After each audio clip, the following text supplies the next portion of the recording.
Mi exnovia nunca me superó y lo que hizo después me arruinó la vida.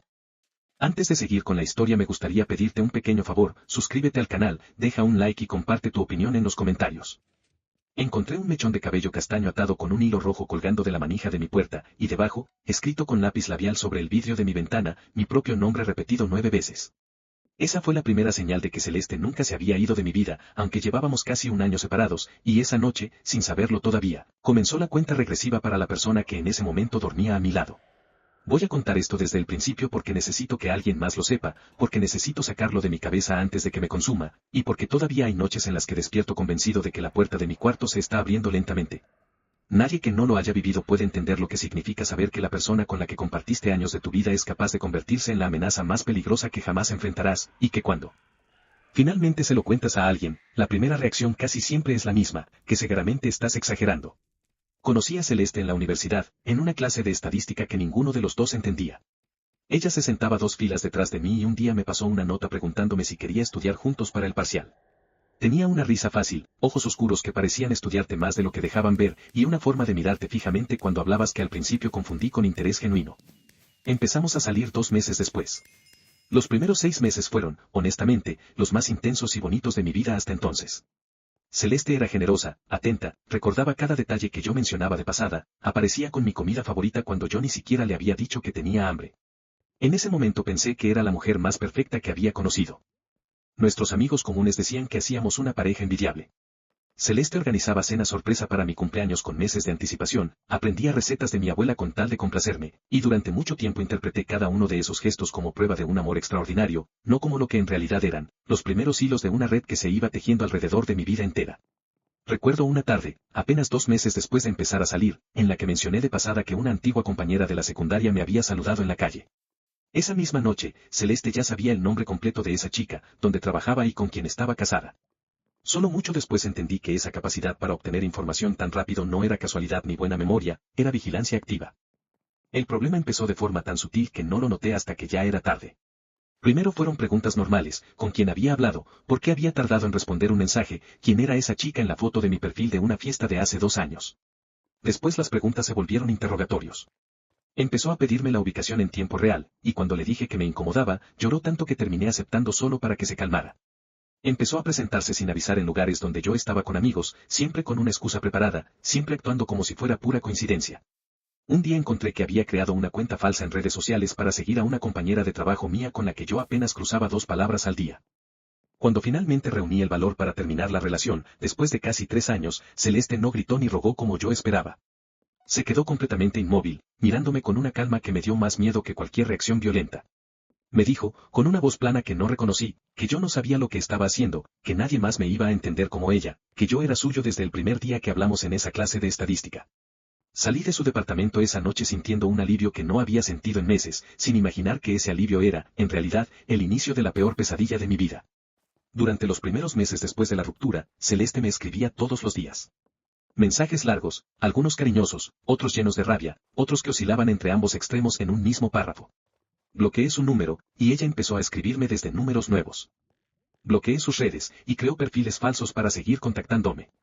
Un par de amigos me comentaron que ella les había escrito preguntando por mí, por mi rutina, por si yo estaba viendo a alguien. Le pedí, con la mayor calma posible, que dejara de buscarme, que lo nuestro había terminado y necesitaba que respetara eso. Cambié de trabajo poco después, en parte buscando distancia física de los lugares que ella conocía, y durante las primeras semanas en el nuevo empleo me sorprendió gratamente no recibir ningún mensaje suyo, ninguna llamada, ninguna señal de que seguía pendiente de mi rutina. Empecé a salir con amigos de nuevo, a retomar rutinas que había abandonado mientras estuvimos juntos, como ir al gimnasio por las mañanas antes del trabajo, algo que Celeste siempre había cuestionado con comentarios que en su momento me parecieron simples bromas pero que, vistos en retrospectiva, formaban parte de un patrón más amplio de control sobre mi tiempo y mis espacios. Por un tiempo, los mensajes se espaciaron. Pensé, ingenuamente, que las cosas se estaban calmando. Fue en ese periodo de silencio relativo cuando conocí a María. Nos presentó un compañero de trabajo en una reunión después de una jornada larga de proyectos. María tenía una energía completamente distinta a la de Celeste, más tranquila, más independiente, del tipo de persona que disfrutaba su propio espacio tanto como disfrutaba estar acompañada. Hablamos toda la noche sobre series, sobre viajes que queríamos hacer, sobre lo mal que ambos cocinábamos. Intercambiamos números casi como algo natural, sin la ansiedad que yo había sentido al principio con Celeste. Empezamos a salir unas semanas después, despacio, sin presión, y por primera vez en mucho tiempo sentí que una relación podía ser algo ligero, algo que no me drenaba la energía. María tenía una risa contagiosa, distinta a la de Celeste, más ruidosa, más espontánea, y una manera de hablar de sus propios errores con humor que a mí me resultaba refrescante después de 3 años acostumbrado al silencio tenso que seguía a cualquier torpeza mía. Salíamos a caminar sin rumbo fijo los domingos, deteniéndonos en cualquier café que nos llamara la atención, sin planificación previa, algo que jamás había podido hacer con Celeste, que necesitaba saber con exactitud a dónde íbamos y a qué hora regresaríamos. No le hablé de Celeste de inmediato. Me parecía un tema pesado para las primeras citas, y honestamente quería alejarme de esa historia todo lo posible. Fue un error que después entendería con claridad dolorosa. Las cosas con María avanzaron con naturalidad. Al mes y medio ya pasábamos casi todos los fines de semana juntos, y empezamos a hablar de que ella se quedara más tiempo en mi departamento. Fue justo en ese momento, como si tuviera un sensor invisible para detectar cuando yo empezaba a ser feliz con alguien más, que Celeste reapareció. Primero fue un mensaje aparentemente inofensivo preguntando cómo estaba, deseándome lo mejor, diciendo que había estado en terapia y que quería cerrar ese capítulo en paz. Le respondí con cordialidad, con la esperanza de que efectivamente fuera un cierre real. 2 días después, María me mostró su teléfono con una expresión que no supe interpretar al principio. Alguien le había escrito desde una cuenta sin foto de perfil, alguien que sabía su nombre completo, su lugar de trabajo, y que le decía, en un tono que fingía preocupación amistosa, que tuviera cuidado conmigo, que yo tenía un historial de mentir y manipular a las mujeres con las que salía.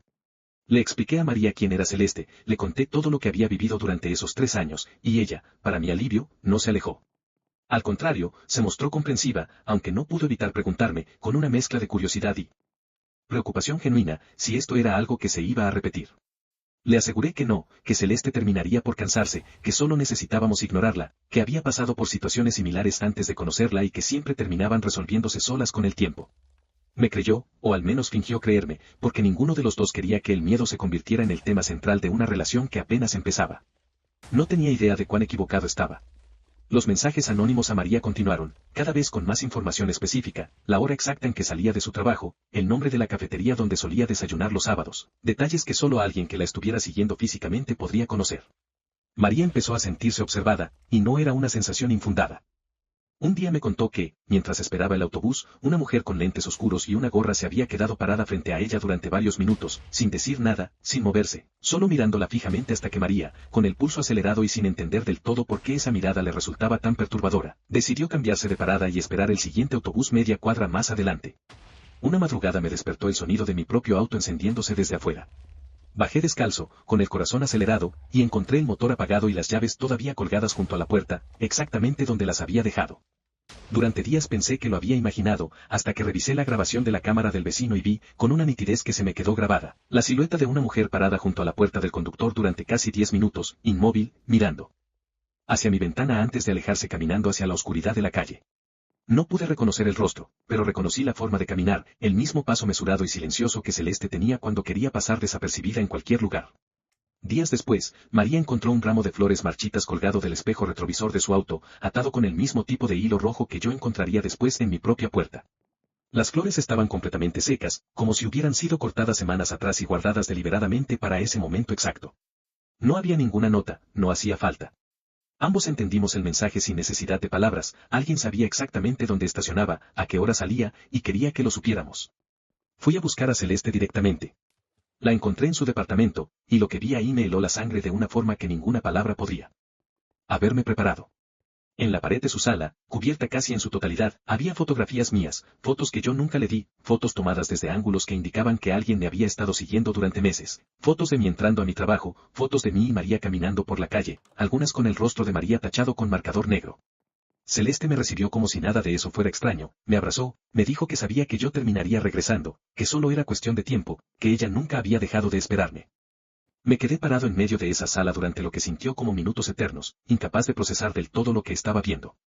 Había fotografías mías dormido, tomadas claramente a través de la ventana de mi habitación en un edificio que Celeste jamás debería haber podido ver desde afuera sin usar algún tipo de lente especial. Había recortes de mis publicaciones antiguas en redes sociales, impresos y pegados junto a fechas escritas a mano, como si llevara un registro cronológico detallado de cada momento de mi vida desde la ruptura.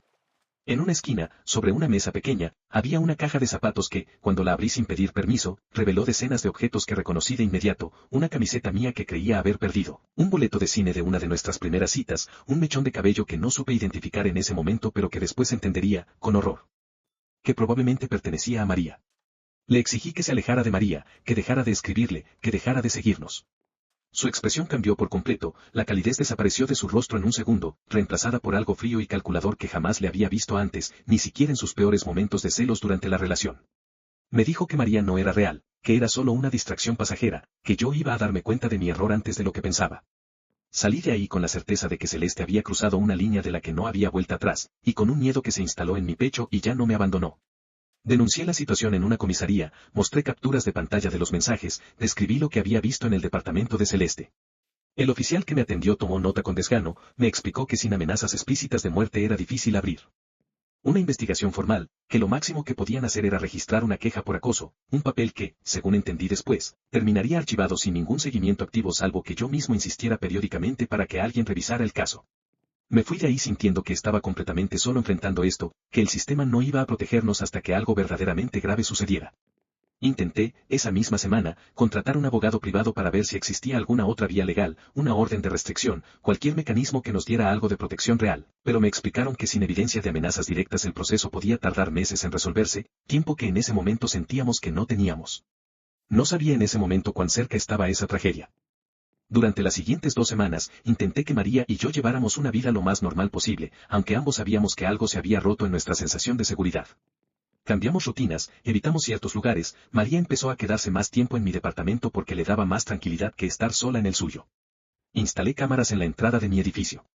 Revisaba constantemente si algún auto desconocido permanecía estacionado demasiado tiempo en la cuadra. Celeste, sorprendentemente, dejó de escribir.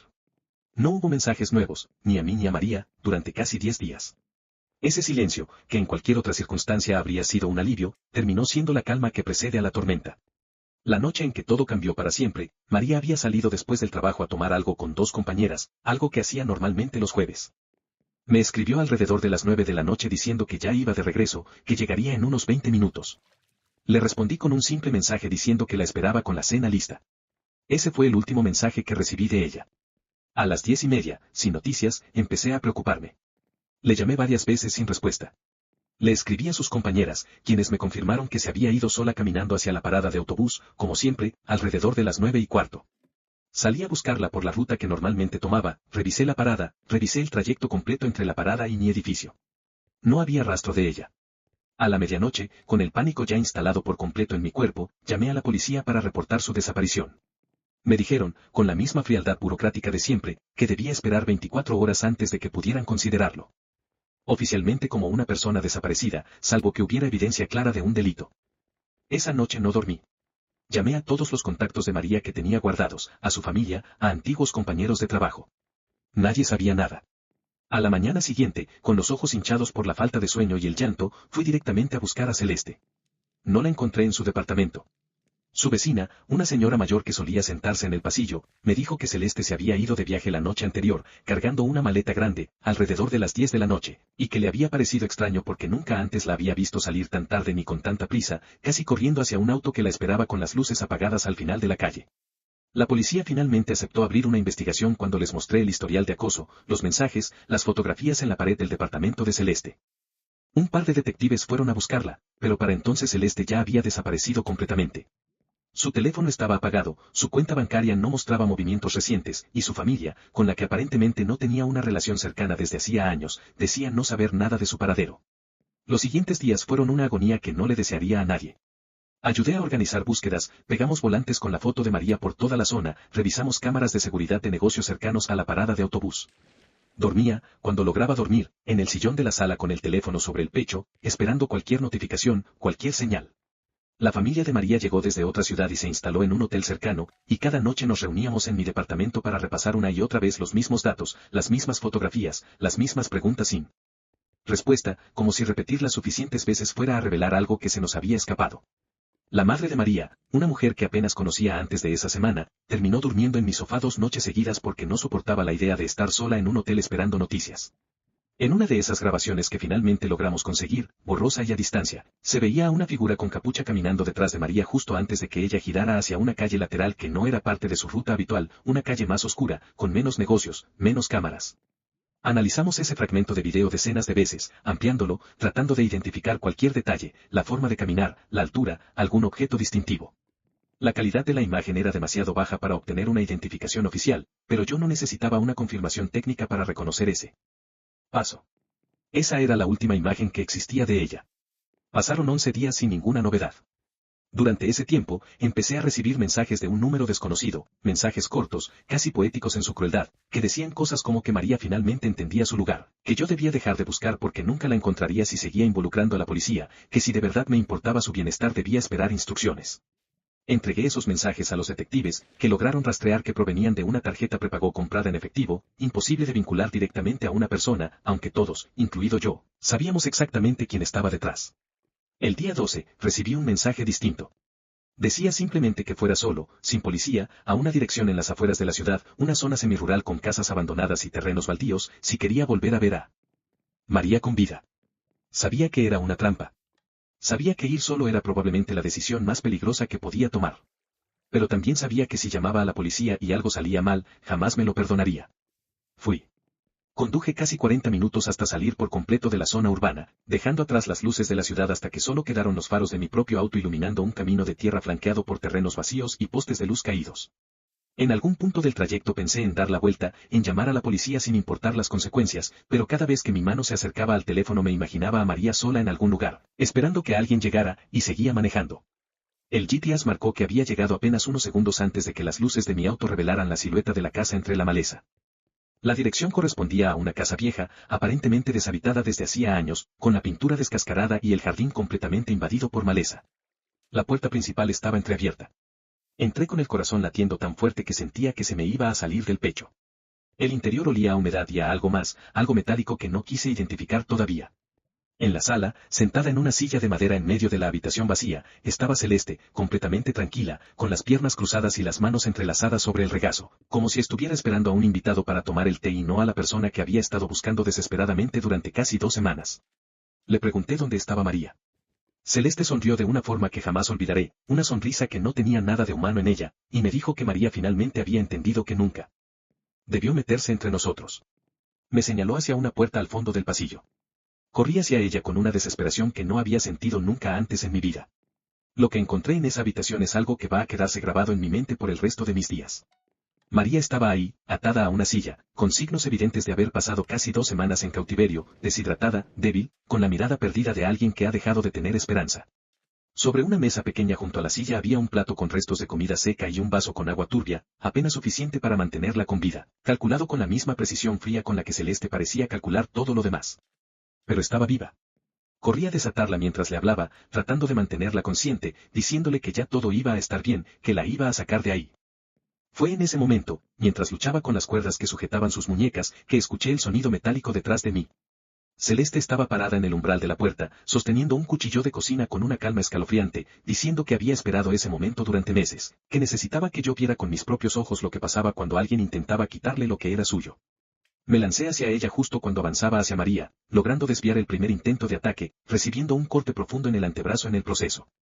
María gritó mi nombre desde la silla, todavía con una de las muñecas atada, incapaz de moverse para ayudarme, y ese grito fue, extrañamente, lo que me dio la fuerza para no soltar el brazo de Celeste a pesar del dolor punzante que sentía en el antebrazo herido. Forcejeamos durante lo que sintió como una eternidad, aunque probablemente fueron solo segundos, golpeando contra la pared, tirando al suelo la mesa donde había estado el plato de comida seca, hasta que logré quitarle el cuchillo y empujarla con fuerza contra la pared. Celeste cayó al suelo, golpeándose la cabeza contra el borde de un mueble viejo abandonado en la esquina de la habitación. No se movió. Por un momento pensé que estaba fingiendo, que se levantaría en cualquier instante para continuar el ataque, pero permaneció inmóvil, con un hilo de sangre extendiéndose lentamente desde su cabeza hacia el piso de madera podrida. No me quedé a comprobar nada. Terminé de desatar la última cuerda que sujetaba la muñeca de María con manos temblorosas, sin dejar de mirar hacia la puerta por si Celeste, contra toda lógica, se levantaba de golpe. Cargué a María, que apenas podía mantenerse en pie, y la saqué de esa casa lo más rápido que mi cuerpo herido me permitió, cruzando el mismo pasillo por el que había entrado minutos antes, ahora sintiéndolo 10 veces más largo. Llamé a emergencias desde mi auto, temblando tanto que apenas podía sostener el teléfono, dando la ubicación entre frases entrecortadas mientras María, recostada en el asiento del copiloto, repetía en voz baja que no la dejara sola, que no me fuera. La ambulancia y la policía llegaron casi al mismo tiempo. Mientras atendían a María, un equipo entró a la casa para buscar a Celeste. La encontraron exactamente donde la había dejado, pero ya no estaba inconsciente por el golpe, no estaba en ningún lugar. La ventana de esa habitación, que yo no había notado en medio del caos, estaba abierta, con marcas frescas en el marco de madera que indicaban que alguien había salido por ahí recientemente. Celeste había desaparecido. Durante las semanas siguientes, mientras María se recuperaba física y emocionalmente del secuestro, la policía llevó a cabo una investigación exhaustiva sobre Celeste. Lo que descubrieron superó cualquier cosa que yo hubiera imaginado. No era la primera vez que hacía algo así. Antes de mí, Celeste había tenido otra relación, con un hombre que después de terminar con ella empezó a salir con alguien nuevo. Esa nueva pareja desapareció durante casi un mes antes de ser encontrada, con vida pero severamente traumatizada, en circunstancias que las autoridades de aquel entonces nunca lograron vincular directamente con Celeste por falta de pruebas concluyentes. El patrón era exactamente el mismo: acoso progresivo, aislamiento, secuestro, y en ese caso anterior, la víctima había sido liberada por razones que nunca quedaron claras, quizás porque Celeste cambió de opinión, quizás porque algo interrumpió sus planes. Ese hombre, el ex anterior de Celeste, sigue vivo hoy. Logré contactarlo a través de la investigación policial, y hablar con él confirmó cada temor que yo tenía. Me dijo que jamás pudo probar nada, que la policía de su ciudad cerró el caso por falta de evidencia, que vivió los siguientes años mirando por encima del hombro cada vez que salía de su casa. Me dijo, con una voz cargada de un cansancio que reconocí perfectamente en mí mismo, que Celeste nunca dejaría de existir en las sombras de la vida de las personas que alguna vez formaron parte de la suya.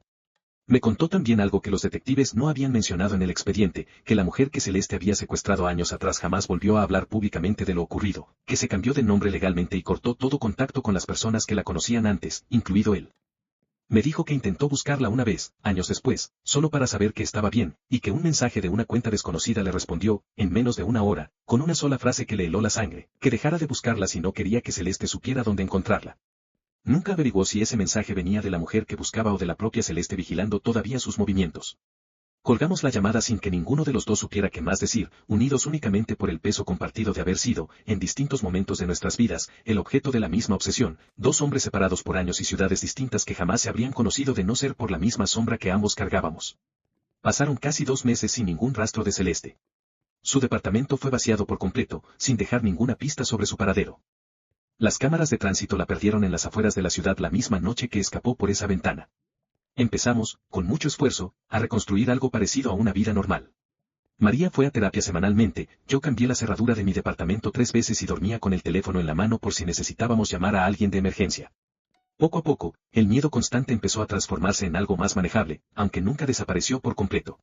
Volvimos a salir a cenar, aunque siempre elegíamos una mesa desde la que pudiéramos ver la puerta. Volvimos a caminar por el parque cerca de casa, aunque María dejó de usar audífonos incluso cuando corría sola, por miedo a no escuchar pasos detrás de ella. Yo empecé a notar patrones donde probablemente no los había: el mismo auto gris estacionado 2 cuadras distintas en la misma semana, un repartidor que tocaba el timbre equivocado con demasiada frecuencia, una llamada perdida desde un número que colgaba antes de que yo alcanzara a contestar.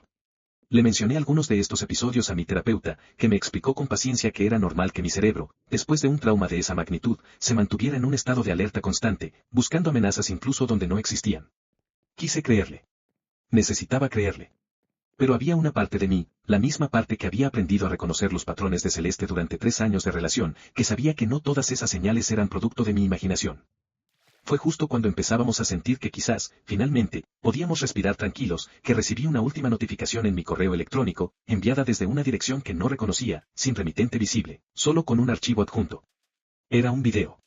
En el video, grabado con lo que parecía ser la cámara de un teléfono sostenida con pulso tembloroso, se veía a Celeste en lo que parecía ser una habitación distinta, más pequeña, con las paredes cubiertas de fotografías similares a las que había visto en su antiguo departamento, aunque ahora eran fotos de María, docenas de fotos de María tomadas en distintos momentos, algunas recientes, tomadas apenas la semana anterior, lo que significaba que Celeste había seguido observándonos incluso después de escapar de esa casa abandonada. En el video, Celeste miraba directamente a la cámara y decía, con esa misma calma que se le había vuelto natural en los momentos más perturbadores, que esto no había terminado, que nunca terminaría, que había cosas que yo todavía no sabía sobre lo lejos que estaba dispuesta a llegar, y que la próxima vez no cometería el error de dejarme con vida a mí para contarlo. Reenvié inmediatamente el video a la policía. rastrear una dirección desde donde fue enviado hasta un servidor imposible de ubicar geográficamente con precisión, registrado a través de una cadena de servicios anónimos que, según me explicaron, requería un nivel de conocimiento técnico que Celeste no tenía cuando estábamos juntos. Eso significaba que alguien más la estaba ayudando, o que había pasado esos meses de ausencia aprendiendo exactamente lo necesario para desaparecer sin dejar rastro digital alguno. Un analista forense que trabajó en el caso me dijo, fuera de protocolo, que en 20 años de carrera pocas veces había visto un nivel de planificación tan meticuloso en un caso de acoso, que normalmente ese tipo de organización correspondía a delitos completamente distintos, más calculados, más fríos. El caso sigue abierto hasta el día de hoy. Celeste nunca fue encontrada. Vivimos ahora en una ciudad distinta, con nombres que no compartimos públicamente en redes sociales, con rutinas que cambiamos deliberadamente cada cierto tiempo para no volvernos predecibles. Hay cámaras en cada entrada de nuestra nueva casa. Hay una alarma conectada directamente a una empresa de seguridad privada.